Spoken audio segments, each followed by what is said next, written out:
Bueno, hermanos, muy buenos días. Espero que todos hayan descansado, que todos hayan podido recobrar fuerzas si es que las hemos perdido. Yo creo que por el contrario, hemos sido bendecidos por el Señor, hermanos. Hemos sido instruidos, hemos tenido una hermosa comunión, hemos tenido un buen tiempo, una buena coinonía. Hemos disfrutado de aquellas cosas buenas que nos da el Señor para el disfrute entre hermanos. Y yo doy gracias al Señor por todas esas buenas dádivas, por todo ese buen descanso, porque ahora al menos para esta ponencia la necesitamos, hermanos.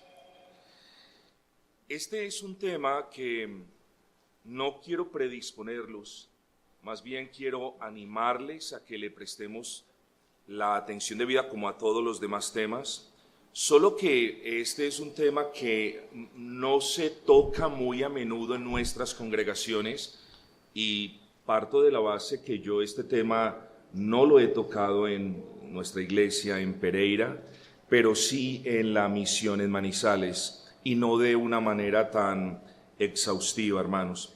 Entonces, el Señor nos bendiga pues mientras nos encaminamos en este asunto.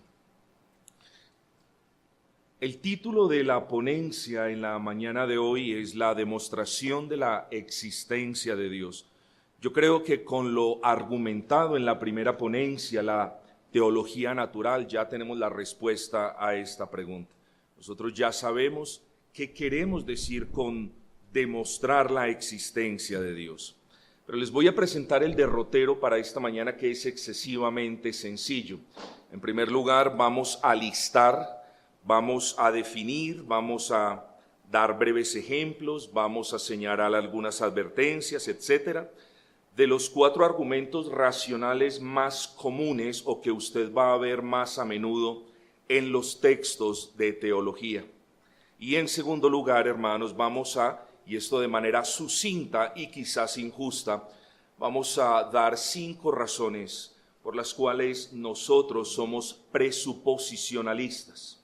Es decir, 5 razones por las que nosotros hacemos una apología de la fe cristiana, no basado en argumentos racionales, sino primero presuponiendo la realidad de la existencia de Dios. Adentrémonos pues en el asunto, hermanos, en el primer encabezado, argumentos. En la primera ponencia definimos qué era revelación natural y sobre la base de la revelación natural definimos qué era teología natural. También dijimos cuáles eran algunos de los peligros y posibles usos o aplicaciones de la teología natural. No fuimos muy específicos al respecto de las posibles aplicaciones, pero precisamente hoy, Dios mediante, hoy ya pasamos de la teoría, si usted lo quiere ver de esa manera, a la práctica ya un poco. Ahora, aclaramos que estos argumentos, hermanos, y ustedes quizás pensarán que no hay nada más que decir, pero hermanos, esto es importante, aclaramos que estos argumentos no los tenemos para probar la existencia de Dios, sino para señalar el hecho de que Dios es en realidad aquel creador omnipotente, sapientísimo, tal y como nos lo enseñan las Sagradas Escrituras. Entonces, no esgrimo el argumento para probar la existencia de Dios, sino en realidad para corroborar lo que me dicen las Sagradas Escrituras. Así que en esta ponencia seremos un poco más prácticos y hablaremos, definiremos y daremos ejemplos y opinaremos acerca de los 4 argumentos racionales más conocidos en la teología natural. En pocas palabras, mis hermanos, hoy haremos un poco de teología natural, al menos tanto como se pueda. Aprenderemos a hacer ese ejercicio de teología, argumentar, pero claro, a la luz de las Sagradas Escrituras. Es decir, hoy sí ya aprendemos la lección de que no aceptamos ningún concepto de teología natural griega o desde la perspectiva griega, es decir, aparte de las Escrituras, sino que hoy venimos a argumentar, a presentar estos argumentos a la luz de las Sagradas Escrituras, esperando con el favor del Señor que algún día sean de utilidad. ¿Cuáles son esos argumentos? Bueno, 4 en realidad. Vamos a hablar del argumento tenga cuidado con esta palabra porque a menudo decimos oncológico, ¿cierto? Ontológico del ser, de la existencia. El argumento ontológico, el argumento cosmológico, el argumento teleológico o del diseño y el argumento moral. Solamente 4 argumentos vamos a tratar. En los textos de teología, para aquellas personas que quizás inquieran un poquito más en el asunto, van a encontrar otros argumentos u otras divisiones, pero en general basémonos en estos 4. Vamos entonces, sin preámbulos, mis amados hermanos, a hablar del argumento ontológico. De antemano, hermanos, es justo decir que es el argumento más complejo, más difícil de elaborar, es el argumento más criticado, controvertido e impregnado de racionalismo. Usted bien sabe que es racionalismo ya a estas alturas. Racionalismo es esa corriente filosófica que pone la razón por encima de cualquier otro asunto y que le atribuye a la razón la única fuente por medio de la cual podemos obtener conocimiento. Bueno, este es uno de esos argumentos puramente racionales y excesivamente complejos. Vamos entonces a definir el argumento, hermanos. En su forma más básica, este argumento dice que el mero hecho de que el hombre pueda pensar en un ser perfecto implica, ojo con esto, implica que en realidad ese ser perfecto existe.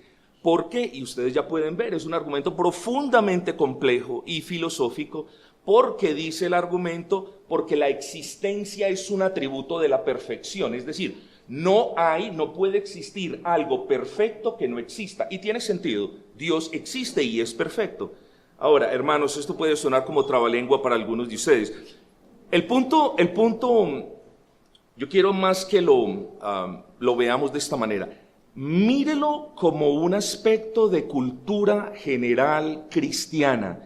Es algo que usted debe conocer, no tanto que debe usar o argumentar, más bien que debe conocer. Entonces mírelo por ese lado que yo creo que es positivo. Ahora, la típica objeción de este argumento es muy sencilla, y yo creo que a todos se nos viene a la mente eso. El mero hecho de que nos podamos imaginar algo perfecto no implica que eso existe. Imagínese, usted se puede imaginar un mundo perfecto, un mundo idílico, una persona perfecta sin pecado. Usted se lo puede imaginar. ¿Existe? No, no existe. Luego, hermanos, este argumento, aunque fue muy popular por allá por el medioevo, recordemos que el autor de este argumento fue Anselmo. Este argumento, hermanos, que ha sido reencauchado de varias maneras, en realidad es difícil de definir, difícil de argumentar y difícil de tener una conversación inteligente con alguien, literal. La persona que usa este argumento literalmente no está haciendo teología, sino que está filosofando literal. Entonces, hermanos, eso es bueno aclararlo. Sugerencia, como se los dije hace un momento, sépalo definir, al menos por cultura general, más que por cualquier otra cosa o por cualquier potencial uso que éste pueda tener. Ahora bien, lo interesante de este argumento, y esto nos ejercita, al menos en el manejo de esos conceptos, lo interesante del argumento es que este es un argumento llamado a priori. Es decir, este es un argumento diferente a los 3 argumentos que vamos a ver a continuación, porque los 3 argumentos que vamos a ver a continuación parten del efecto hacia la causa. Este argumento, el ontológico, parte literalmente, presupone la causa, y bueno, no es que explique muchos efectos, pero al menos presupone la causa. Este es un argumento a priori, por esencia. Ahora, el punto es, hermanos, y vamos a comenzar las comparaciones entre el uso típico de estos argumentos racionales y más bien nuestro presuposicionalismo. O sea, ¿por qué? Y esta es la pregunta que les formulo. ¿Por qué hemos de interesarnos en usar este argumento, aparte de que se quede allí como conocimiento general? ¿Por qué hemos de usar este argumento y por qué no hemos mejor de presuponer la realidad de la existencia de Dios? Claro que sí. Presuponemos la existencia de Dios. O sea, estoy haciendo el contraste entre lo que les recomiendo que hagan y lo que dice el argumento. Entonces, miren que no les estoy diciendo, usen el argumento, solamente conózcanlo, sépanlo definir. Lo que sí les recomiendo, hermanos, es que en cualquier tipo de discusión apologética, nosotros comencemos primero nuestra premisa, nuestro axioma. Axioma es un postulado o una aseveración que no necesita demostración, se asume, se presupone. Luego, hermanos, cuando nosotros estemos haciendo cualquier tipo de apologética a cualquier nivel, presupongamos primero la existencia de Dios. Estoy hablando todavía en el contexto de este argumento, porque solo podemos concebir la capacidad que nosotros tenemos para pensar y razonar a la luz de la existencia de un Dios que piensa y razona, sí, no como nosotros. Así que en nuestro pensamiento nosotros podemos racionar, porque nuestro Dios, hermanos, no es un ser racional, claro que sí, pero nuestro Dios es un Dios pensante. Así que cuando nosotros presuponemos la existencia de un Dios pensante como el nuestro, de un Dios inteligente, de un Dios sapientísimo, entonces nosotros ya podemos entender por qué nosotros, creados a la imagen y semejanza de Dios, podemos pensar y razonar. Así, ese es el método presuposicional. No venimos del efecto a la causa, sino que partimos de la causa hacia el efecto. Ahora bien, los siguientes 3 argumentos tienen un poquito más de consistencia, porque en esencia son argumentos a posteriori. Es decir, son argumentos que primero comienzan con el efecto. El efecto, por ejemplo, del argumento cosmológico es: hay un cosmos, hay un universo, y van razonando hasta que llegan a la causa. Por eso se llama a posteriori. Vamos entonces, hermanos, a definir el argumento cosmológico. Ustedes lo han escuchado en diferentes variaciones. Está el argumento de Kalam, está el argumento de Leibniz, están diferentes tipos de argumentos, pero bueno, no vamos a hacer esas subdivisiones, vamos a ponerla de manera sencilla. Ahora bien, ¿qué dice el argumento cosmológico? Es sencillo en realidad. Dice que todo lo creado es finito y todo lo finito es causado por otro diferente a él y anterior a él, lo cual tiene sentido. Nosotros no podemos explicar la existencia de algo que se crea a sí mismo, y tampoco podemos explicar la existencia de algo que comienza a existir al mismo tiempo que existe. Entonces decimos, el argumento literalmente dice de que todo lo creado, ojo con esto, no podemos decir de que todo es finito, y ya les voy a explicar por qué. Todo lo creado es finito y todo lo finito es causado por otro diferente a él y anterior a él. Cuando hablamos del universo, entonces el argumento reza más o menos de la siguiente manera: la única razón que justifica la existencia del universo debe encontrarse en un ser cuya existencia sea fuera del universo. ¿Qué le suena a usted eso? ¿De qué atributo del Señor me está hablando? De su trascendencia. El argumento dice que para que el universo exista es necesario que exista un ser aparte del universo, que sea trascendente, y un Dios anterior al universo, es decir, que sea eterno. Bueno, la elaboración del razonamiento es más o menos sencillo. El argumento el universo tuvo un comienzo. Y esto es, hermanos, esto es una presuposición científica, porque no creo que ningún científico sabio esté o pueda argumentar que ha sido infinito. Entonces miren, como ustedes pueden ver ahí en las diapositivas, el universo tuvo un comienzo. Todo lo que tiene un comienzo debió haber sido causado por algo, por un ser fuera de él y anterior a él. Y dice, Dios es el único ser trascendente fuera del universo y el único ser eterno antes del universo. Luego Dios es la única causa no causada por la que el universo existe. Literalmente, hermanos, ese es el argumento cosmológico. Es decir, Yo observo la creación, yo digo, esa creación tuvo que tener un comienzo. El comienzo de esa creación yace en un ser que está fuera de esa creación y es anterior a la creación, y las Escrituras nos dicen que Dios es un ser trascendente, fuera de la creación y eterno antes de la creación. Luego la conclusión del argumento es que Dios es el creador.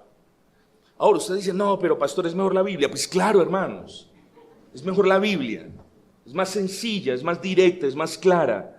Es la palabra de Dios, es infalible, es inerrante, no yerra, nadie la puede cuestionar, nadie la puede poner en tela de juicio. Los que la ponen en tela de juicio son personas perdidas, réprobas en conocimiento. Pastor, entonces, ¿para qué esto? Bueno, hermanos, son argumentos útiles, vuelvo y repito, son argumentos que el cristianismo ha usado y de hecho, hermanos, en los últimos 200 años se han puesto muy de moda de nuevo. Y no los usamos ni los repasamos porque estén de moda, sino porque en realidad tienen una utilidad, hermanos. ¿Cierto? Yo creo que el pastor Jorge no me hubiera pedido el favor de pararme a explicar estas cosas que no tienen utilidad ni aplicación ni relevancia para la iglesia. Lo tienen.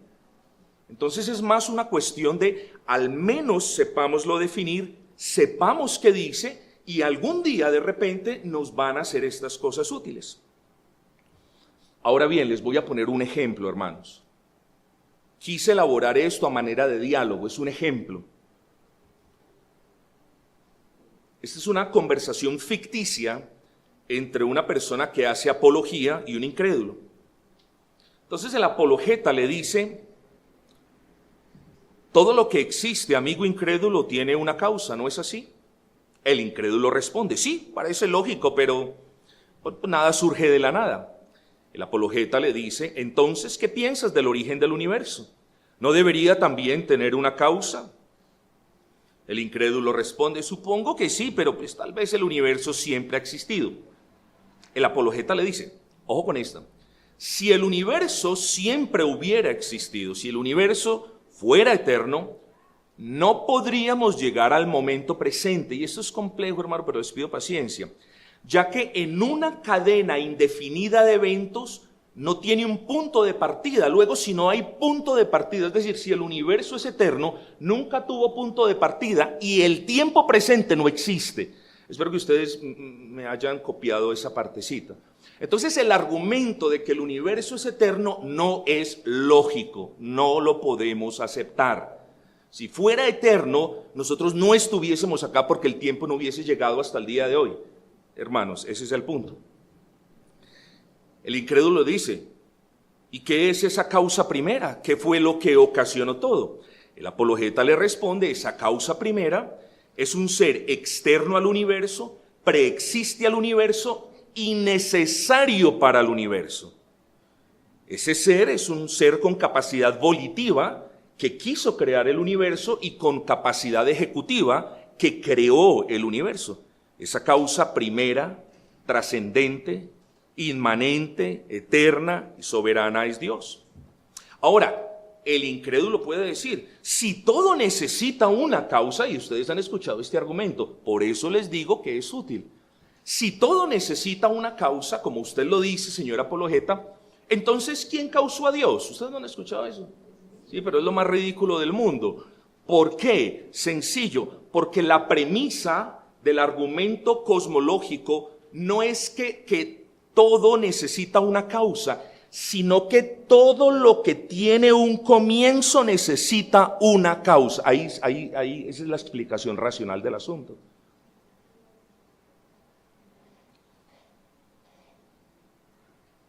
Opinión del argumento.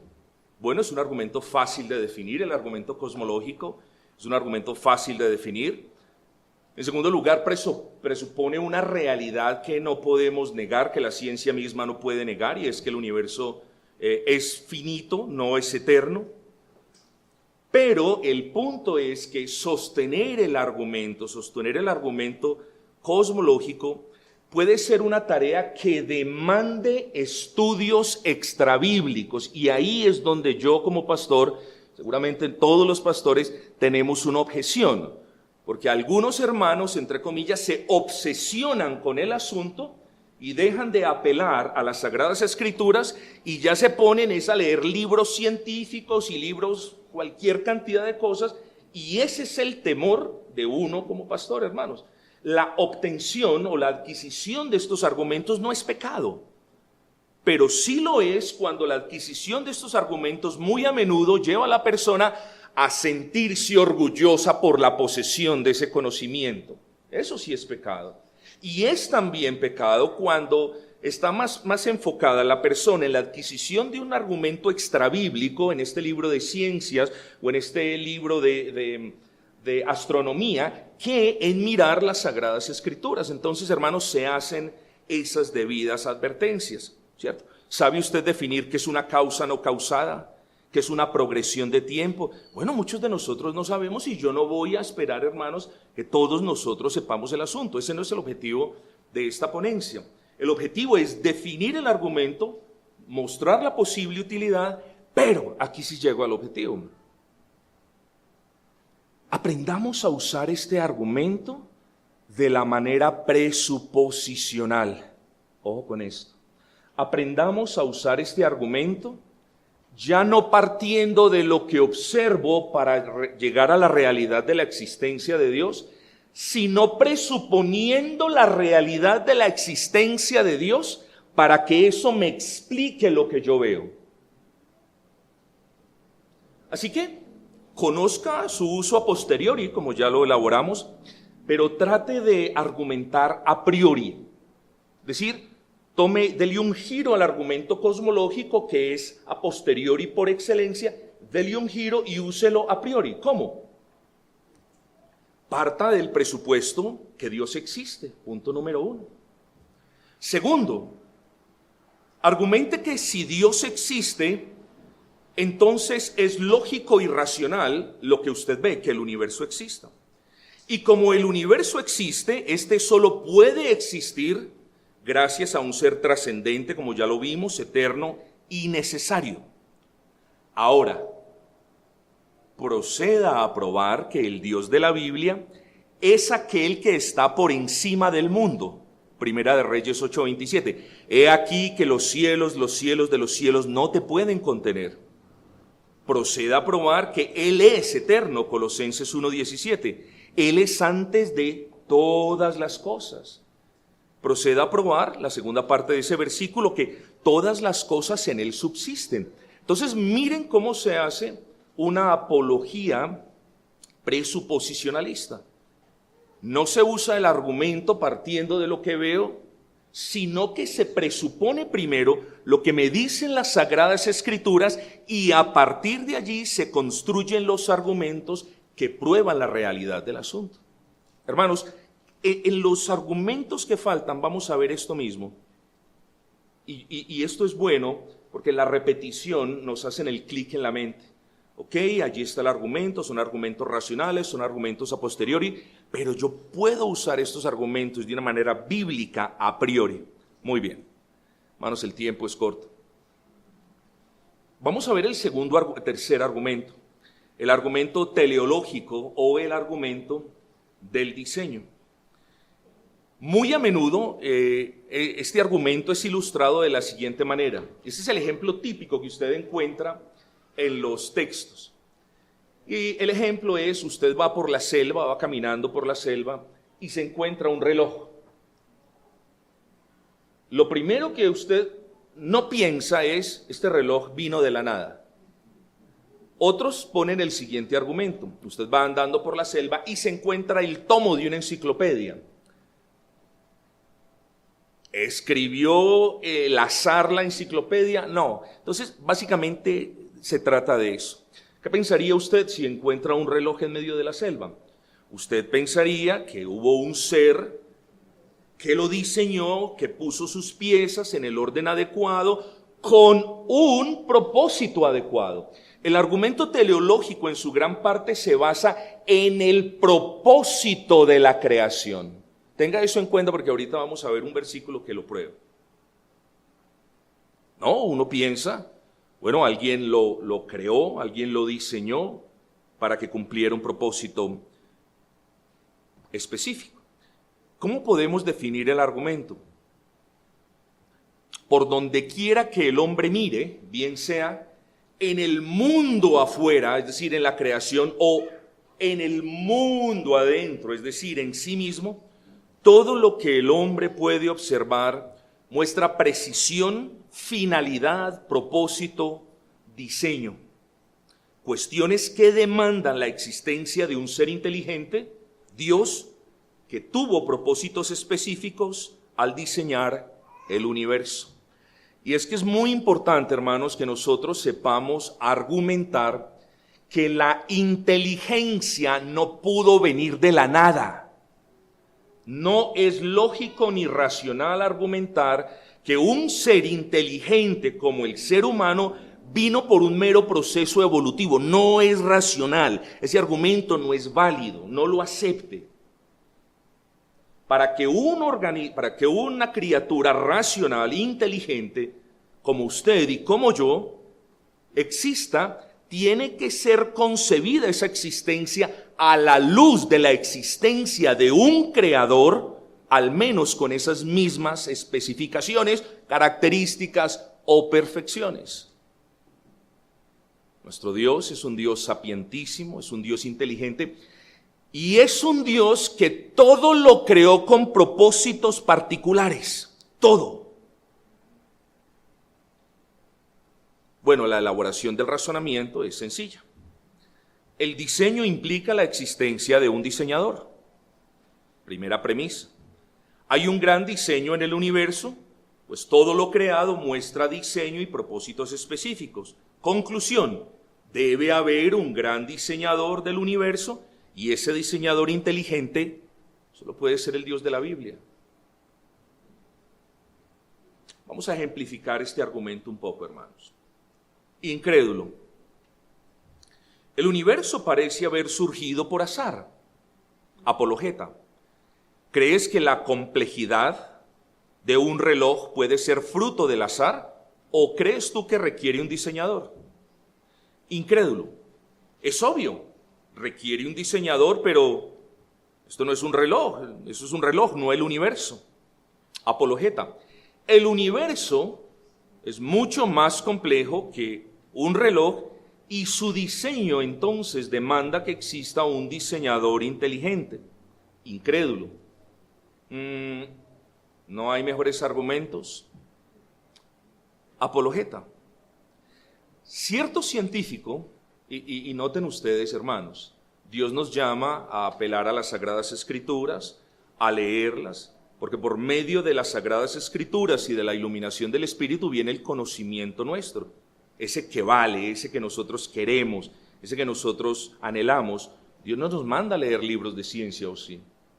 Dios no nos manda a leer libros de astronomía o de filosofía, ¿o sí? No, hermanos, no lo hace. Esto lo señalo una vez más para que guardemos las debidas proporciones y no nos distraigamos de lo que en realidad importa. Entonces Apologeta le dice al incrédulo, cierto científico enumeró 25 parámetros, por cierto, yo los leí, yo los vi, yo los estudié, yo no soy un biólogo ni un científico, pero vaya si leer estos argumentos me dejaron con la mandíbula abajo. O sea, literal. Y yo solamente voy a traer 2 ejemplos, hermanos, para que usted vea la sabiduría de nuestro Dios en la creación y su diseño preciso. Entonces, Apologeta le dice al incrédulo, solamente de los 25 le voy a mostrar 2 parámetros. 2 parámetros que no se pueden mover dentro de un rango específico porque si se mueven, causan el caos. Parámetros que necesitan estar precisamente calibrados, porque si no están precisamente calibrados, entonces no puede existir la vida en la Tierra. Y yo se lo voy a probar ya. Si la corteza terrestre, donde nosotros nos paramos, si la corteza terrestre fuera más gruesa, ¿quién respira, hermanos? Si a medida que vamos subiendo es menor la cantidad de oxígeno. Pero si la corteza terrestre fuese más delgada, cualquier movimiento telúrico nos despedazarían en partes. La corteza terrestre está en el grosor adecuado para la existencia de la vida humana. Pero mire lo segundo, si la distancia que separa la Tierra del Sol fuera mayor, no habría vida. Todos estaríamos congelados. Pero si la distancia que separa la Tierra del Sol estuviera más cerca, tampoco habría vida, porque todos moriríamos carbonizados. Estoy exagerando para que vean el punto, hermanos. Conclusión, es imposible pensar que estos parámetros llegaron a establecerse por sí mismos. No es lógico ni racional pensar, y solamente les leí dos, que estos 25 parámetros, piensen en la gravedad, aquí estoy, piensa. Si la gravedad, hermanos, fuera poca, pues hermanos, sería como difícil tener control de las cosas, ustedes lo saben. Y si fuera mucha, no podríamos ni siquiera vivir, hermanos.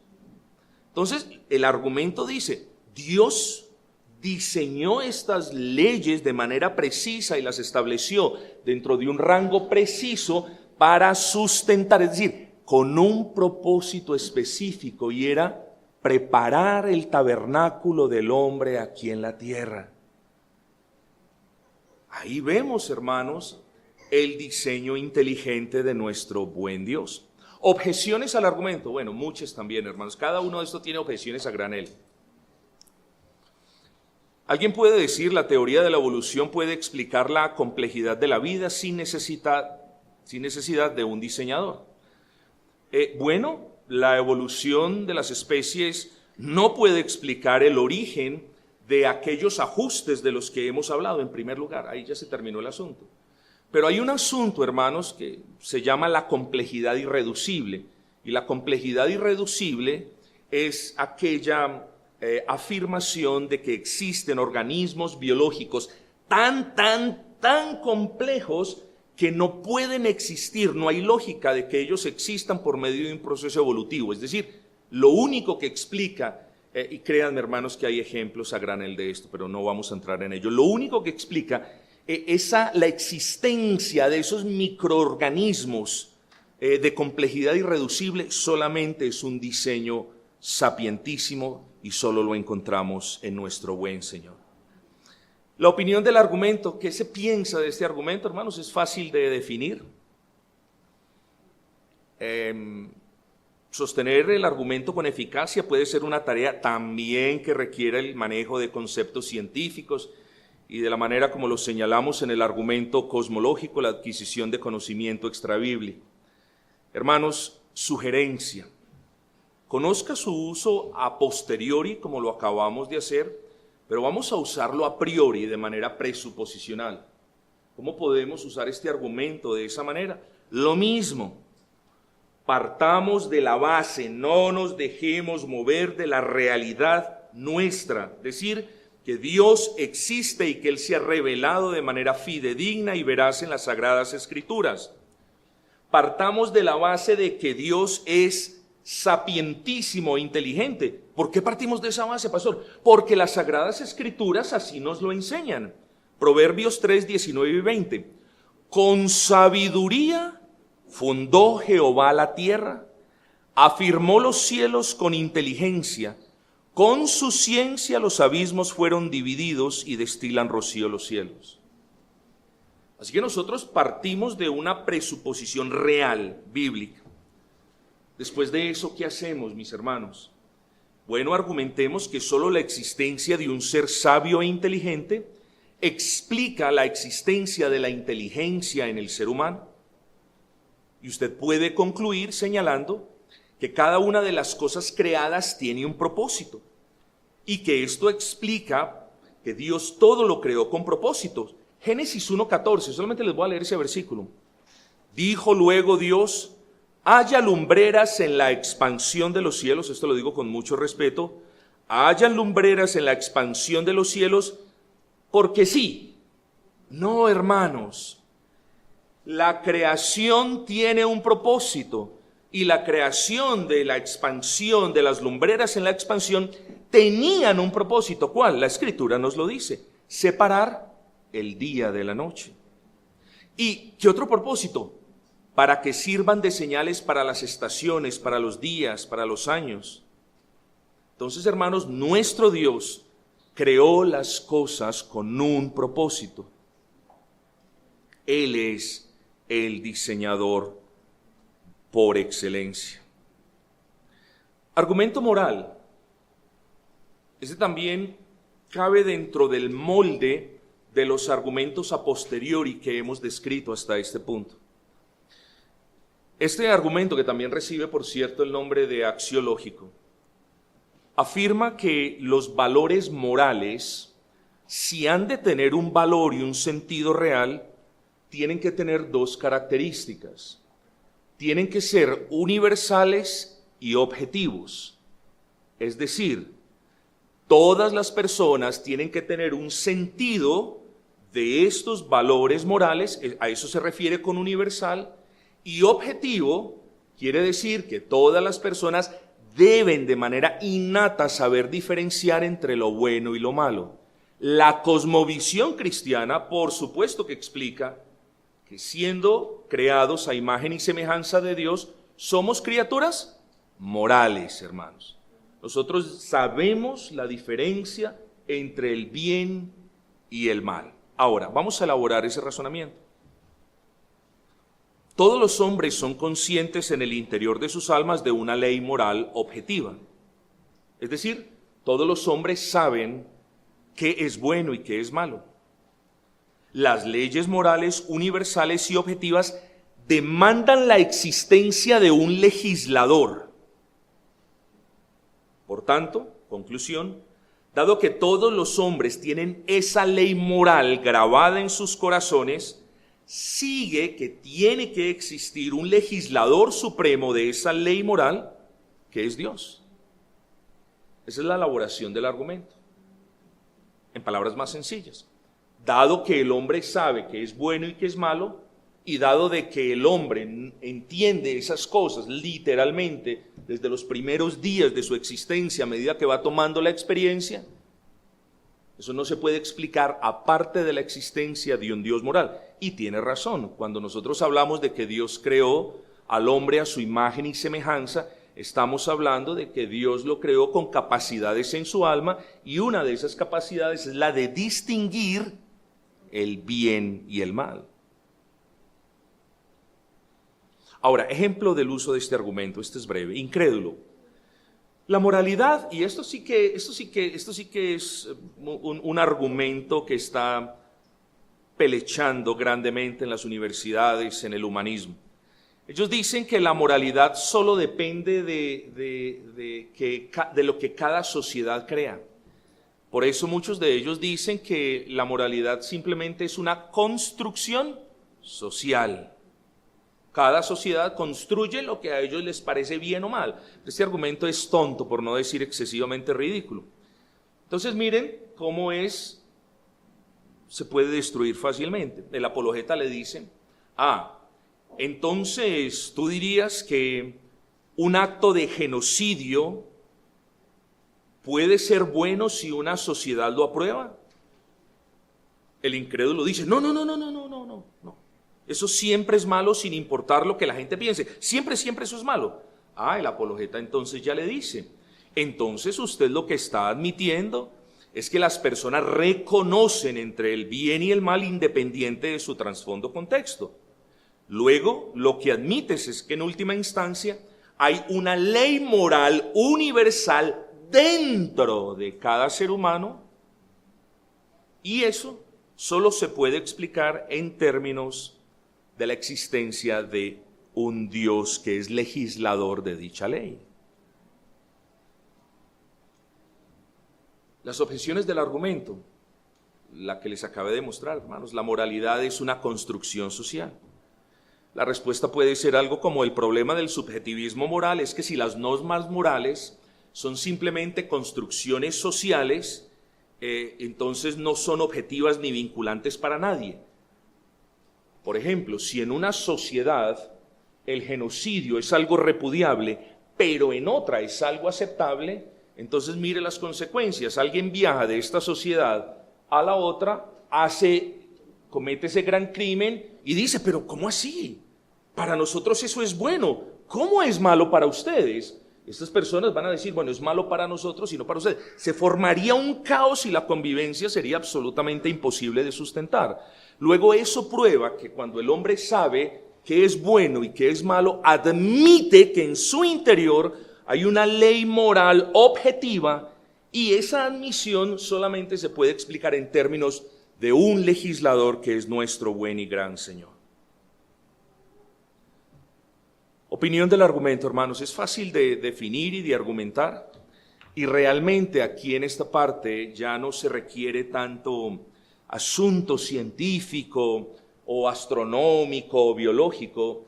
Aquí, hermanos queridos, un cristiano con un manejo aceptable de estos conceptos de la caída, de imagen y semejanza del hombre, de la ley natural y de la ley moral, puede hacer buena defensa usando este argumento. Pero la sugerencia es lo mismo. Usemos este argumento a priori más que a posteriori. ¿Cómo sería esto? Bueno, presupongamos la existencia de nuestro Señor, es una realidad, partimos de esa base, luego decimos, bueno, Dios es un ser esencialmente moral, el hombre, dice la Escritura, es creado a imagen y semejanza de ese Dios, y la única conclusión es que entonces el hombre es un ser moral. Es así de sencillo. Hermanos, yo espero que estas cositas nos pongan a pensar en el Dios que se reveló en las Sagradas Escrituras. Yo espero, hermanos, que estas cosas nos lleven a dar gracias por la revelación hermosa y perfecta de nuestro Dios en las Sagradas Escrituras. Yo espero, hermanos, que todos salgamos de esta querida conferencia con la certeza, hermanos, de que debemos conocer más al Señor mediante el estudio de las Sagradas Escrituras. Pero también, hermanos, yo creo que todos los pastores esperamos que todas las ovejas sean animadas de alguna manera a defender su fe de una manera bíblica y racional. Ya no nos escondamos más en ese fideísmo que quizás otrora nos caracterizó de yo creo y yo creo porque sí, ya mi fe es suficiente. No, hermanos. Seamos recordados, hermanos queridos, de que si no partimos de la existencia, de la presuposición, Dios existe y se ha revelado verazmente en las Sagradas Escrituras, nada se puede explicar. El cosmos no se puede explicar. El diseño no se puede explicar. La moralidad de las personas no se puede explicar.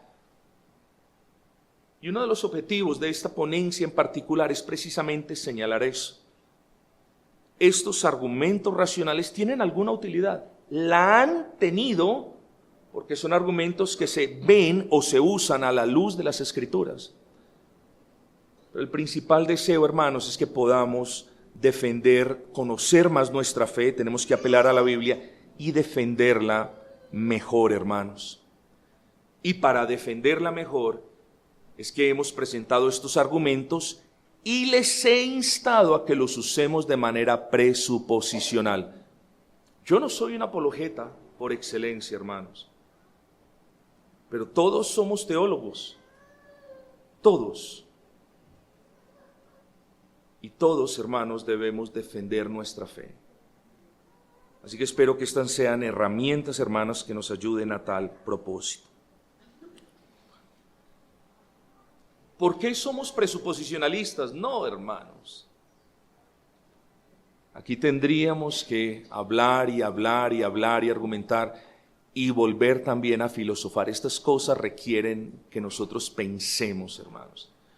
Pero, hermanos, no hay tiempo y lo único que quiero es que ustedes vayan a casa, hermanos, animados, si el Señor así nos concede esa bendición, animados a que apelen más a las Escrituras, que pidan un mayor conocimiento de nuestro bendito y gran Señor, y que le pidan al Señor, hermanos, que puedan hacer buen uso de toda esta información inspirada por el Espíritu que tenemos en las Sagradas Escrituras.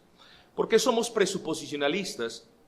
Bueno, hermanos, porque no estamos andando por el mundo mirando las cosas para mirar para justificar, sí, Dios tiene que existir. Nosotros somos presuposicionalistas porque simplemente seguimos el patrón y el ejemplo de las Sagradas Escrituras que comienzan en Génesis capítulo 1, versículo 1, con la presuposición mayor: Dios existe. Todo argumento, toda réplica, todo raciocinio, todo diálogo cristiano parte de la base de la existencia de Dios. Nosotros no pensamos, no racionamos, no tomamos decisiones aparte de la realidad mayor de que Dios existe. Por eso somos presuposicionalistas. Somos presuposicionalistas porque nosotros no dependemos de probar un milagro, hermanos. Porque nosotros no dependemos de que el argumento cosmológico sea bien puesto. ¿Es útil? Sí, es útil, pero no dependemos de eso. Somos presuposicionalistas porque le creemos lo que Dios ha dicho en las Sagradas Escrituras. Sencillo. Entonces voy a presentarles 5 razones, hermanos. 5 de muchas razones por las que nosotros somos presuposicionalistas. La primera, porque no argumentamos a posteriori. Somos presuposicionalistas porque no argumentamos de el efecto, el universo, el diseño, la moral del hermano, hacia la causa. No argumentamos de la criatura al creador, sino que presuponemos la causa, Dios, y entonces podemos explicar los efectos. Creemos que la revelación bíblica debe ser el fundamento y el punto de partida de todo razonamiento, por lo que en lugar de intentar demostrar la existencia de Dios desde premisas autónomas, todo razonamiento debe comenzar con la premisa: la Biblia es la palabra infalible de Dios, Dios existe. Es sencillo, hermanos, no tiene mayor. A usted lo van a, cuando usted quiera usar, usted lo van a acusar de argumento circular. Y aquí no hay tiempo para sacar de lado eso. Pero nosotros, hermanos, somos presuposicionalistas, y si el mundo nos quiere llamar o acusar de hacer argumentos circulares, pues, hermanos, faltaría tiempo para decir cómo todas las presuposiciones de ellos se basan en argumentos circulares también. Entonces, hermanos, segunda razón, ¿por qué somos presuposicionalistas? Porque en nuestros ejercicios de probar la racionalidad de la fe en Dios, jamás pretendemos que pueda existir un terreno neutro o común en el que podamos ubicarnos con el incrédulo para no sonar tan recios o fuertes en nuestros argumentos. En la lógica cristiana no hay terrenos neutros. Solamente la cosmovisión cristiana le da un real y verdadero sentido a lo que vemos y a todas las cosas con las que interactuamos. Pero no hay tal cosa como, yo mejor no opino porque yo en realidad no creo nada. No, puede ser muy suave la manera como una persona diga, yo mejor no opino, yo mejor no creo nada. No, o usted cree en el Dios de las Escrituras y basa su razonamiento en esa verdad, o usted no cree en el Dios de las Escrituras y basa su razonamiento en cuestiones hipotéticas. Somos presuposicionalistas por eso, porque decimos no hay un terreno neutro. O creemos o no creemos. Tercera razón, porque creemos que argumentar que sea necesario probar la existencia de Dios a un incrédulo, esto implicaría admitir que ese incrédulo puede que no sepa que Dios existe, lo cual es una mentira garrafal, porque todo ser humano, y ustedes lo saben, la revelación natural testifica la existencia de Dios. Además, recuerden aquello que explicamos como el sensus deitatis o divinitatis. Entonces, en tal manera, hermanos, nosotros somos presuposicionalistas y en realidad no estamos allí para evangelizar, no, estamos allí para defender la fe cuando sea necesario. Y sabemos, mis amados, que no tenemos necesidad de probar la existencia del Señor. La asumimos como real porque Dios así lo reveló y después de eso nosotros hemos experimentado que es real. Cuarto lugar, porque enfatizamos que los no creyentes no pueden razonar correctamente sobre Dios sin antes ser regenerados por el Espíritu Santo. Y como ya lo argumentamos, eso explica por qué el único que puede convencer a alguien de la existencia de Dios es Dios mismo. Quinto, hermanos, porque solo la cosmovisión cristiana proporciona el único marco coherente para interpretar la realidad. O lo que es igual, solo el cristianismo puede explicar de manera coherente aspectos como la lógica, la moralidad, el conocimiento, la vida y el propósito de la vida. Cualquier otra perspectiva que no sea la cosmovisión cristiana es irracional y por ende falsa. Hermanos, me hubiera gustado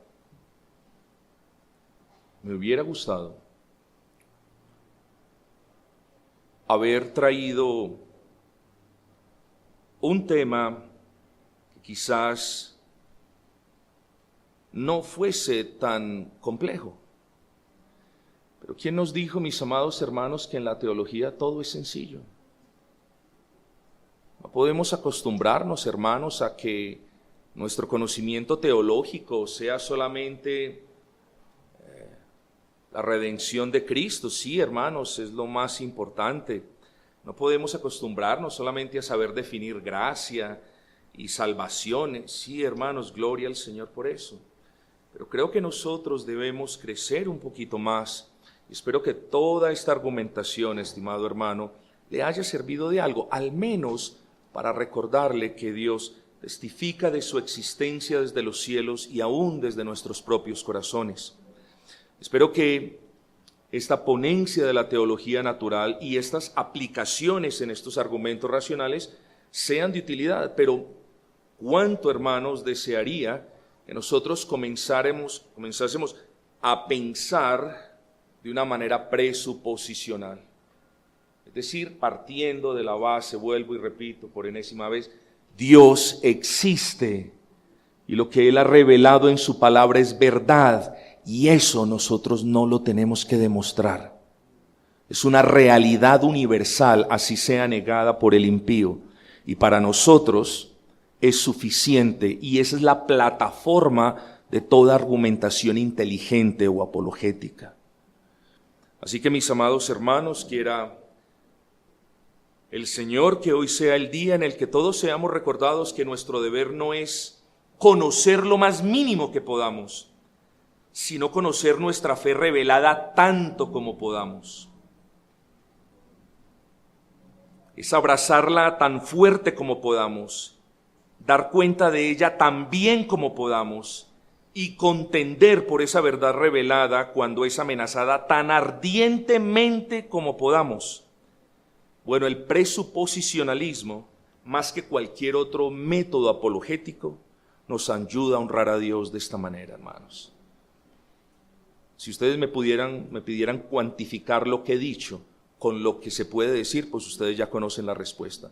Pero quiera el Señor, hermanos, que ustedes, guiados por sus pastores, puedan hacer un buen uso de esta información básica y quizás puedan fortalecer los músculos de esa apología que nosotros siempre debemos estar preparados para presentar.